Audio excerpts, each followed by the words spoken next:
नमस्कार, स्वागत है आपका। आप देख रहे हैं द न्यूज और मैं रानी गुप्ता आपके साथ। इस वक्त की बड़ी खबर सामने आ रही है। आपको बता दें कि सिंधु जल विवाद को लेकर के एक बार फिर से भारत और पाकिस्तान ने काफी लंबे टाइम तक एक बैठक की है और ये बैठक जो है वो काफी ज्यादा अहम मानी जा रही है। अब आप ये पूछेंगे कि आखिर इस सिंधु जल विवाद की बैठक को अहम क्यों करार दिया जाए। दरअसल देखने को मिल रहा है कि खालिस्तान के मुद्दे को लेकर के कनाडा और भारत के बीच में किस तरीके से दिन ब दिन तल्खी बढ़ती जा रही है। अब ऐसे में पाकिस्तान ने कनाडा का समर्थन कर दिया है।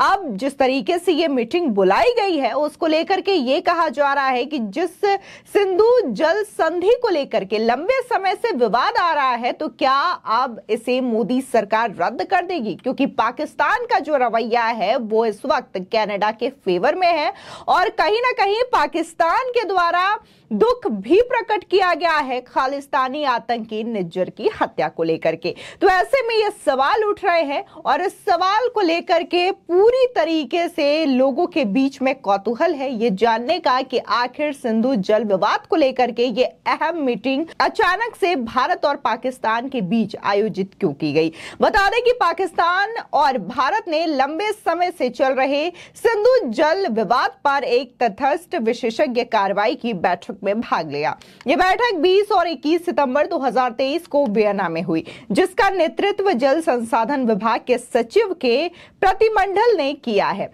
स्थायी मध्यस्थता न्यायालय में किशनगंगा और रतले मामले में भाग लिया गया है, जिसमें वकील के तौर पर हरीश साल्वे केसी मौजूद थे। इस मामले में भारत के लीड काउंसिल की हैसियत से वो अपनी भूमिका निभा रहे थे।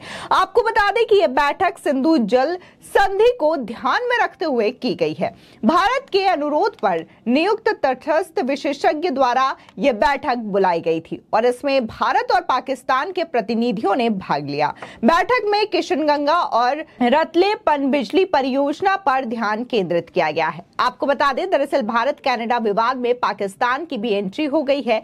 देश में चुनाव होने के कारण पाकिस्तान के कार्यवाहक प्रधानमंत्री अनवर उल हक कारकर ने इस प्रकरण को प्रधानमंत्री नरेंद्र मोदी की हिंदू राष्ट्रवाद की विचारधारा से जोड़ा है।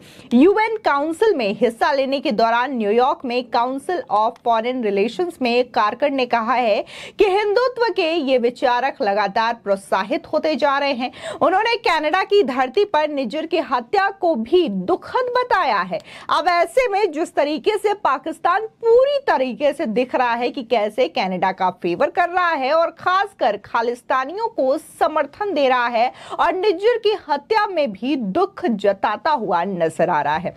बता दें कि विदेश मंत्रालय की एक प्रेस रिलीज में कहा गया है कि इस बैठक में भारत की भागीदारी राष्ट्र के सुसंगत और सैद्धांतिक रुख के अनुरूप है। इसी के साथ ही इसलिए सिंधु जल संधि के तहत तटस्थ विशेषज्ञ कार्यवाही इस समय एकमात्र कार्यवाही है। यही कारण है कि भारत ने किशनगंगा और रतले एचईपी संबंधित मुद्दों पर अवैध रूप से गठित मध्यस्थता न्यायालय द्वारा दी जा रही समानांतर कार्रवाई से भाग नहीं लेने का संधि सम्मत निर्णय लिया है। बहरहाल तटस्थ विशेषज्ञ कार्यवाही जारी है और कुछ समय तक जारी रहने की उम्मीद जताई जा रही है। ऐसे में सवाल उठता है कि आखिर क्या है सिंधु जल समझौता, जो कि अभी तक भारत और पाकिस्तान के बीच में चलता आ रहा है। बता दें कि सिंधु जल समझौता तत्कालीन भारतीय प्रधानमंत्री पंडित जवाहरलाल नेहरू और पाकिस्तानी मिलिट्री जनरल अयूब खान के बीच कराची में सितंबर 1960 में हुआ था। लगभग 62 साल पहले हुई सिंधु जल संधि के तहत भारत को सिंधु तथा उसकी सहायक नदियों से 19.5% पानी मिलता है, जबकि पाकिस्तान को लगभग 80% पानी मिलता है। भारत अपने हिस्से में से भी लगभग 90% पानी ही उपयोग करता है। वही 1960 में भारत और पाकिस्तान के बीच सिंधु घाटी को 6 नदियों में विभाजित करते हुए इस समझौते पर हस्ताक्षर किए गए थे। इस समझौते के तहत दोनों देशों के बीच प्रत्येक साल सिंधु जल आयोग की वार्षिक बैठक होना अनिवार्य है।